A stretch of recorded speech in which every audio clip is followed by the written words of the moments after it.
Hey guys, Zethiran here again with another update on my current progress after getting the COVID-19 vaccine from Pfizer-BioNTech. In my previous video, I talked about the basic information about the vaccine and what it felt like a few hours after the fact, as well as 24 hours after the injection itself. So I'm currently sitting here at a bit after 48 hours, so 2 days after I got the injection. And today was a lot better.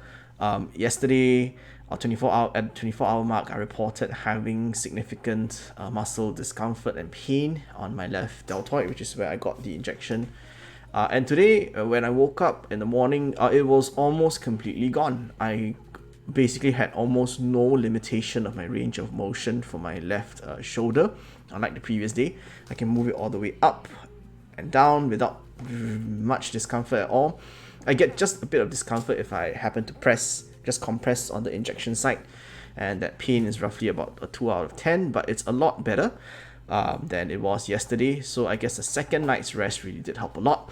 And I didn't medicate yesterday either, so this is just a spontaneous recovery.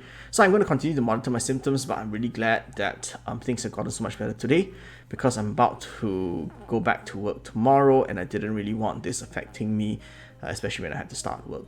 So I'll check back again at 72 hours for the final update of the first dose, and we'll go through some stories that I've heard, especially from friends who might have had a more significant reaction. But until then, this is me signing off at the 48-hour mark, doing good so far.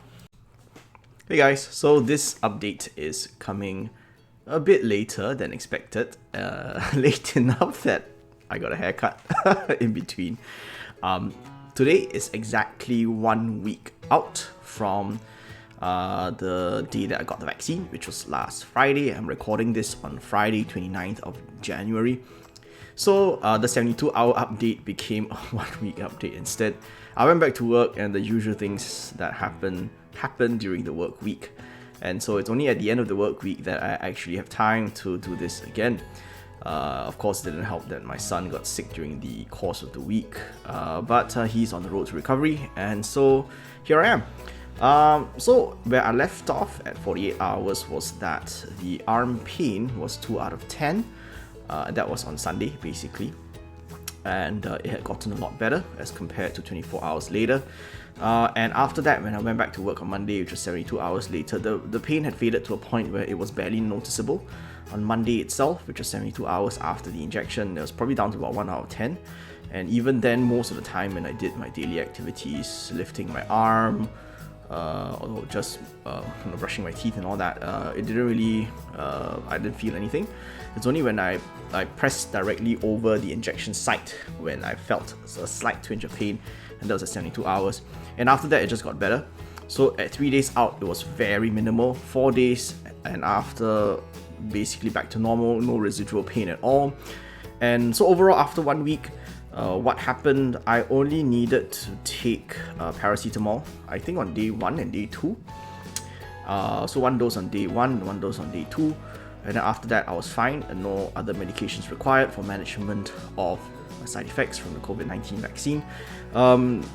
The Ministry of Health has just released some information on the vaccine, which I will link down in the description below, so that everyone can see what the data has been like in Singapore's vaccination journey so far. But overall, the rates of severe allergy or anaphylaxis is about as reported in the data. So far so good. I'm looking forward to my next and last dose of the vaccine, which will be in 19 days time. My vaccination schedule is slightly extended. It's supposed to be 3 weeks, but mine is 3 weeks and 5 days. There's Chinese New Year in between, so that will explain why it's a bit delayed. So I will do this again once I get the second dose.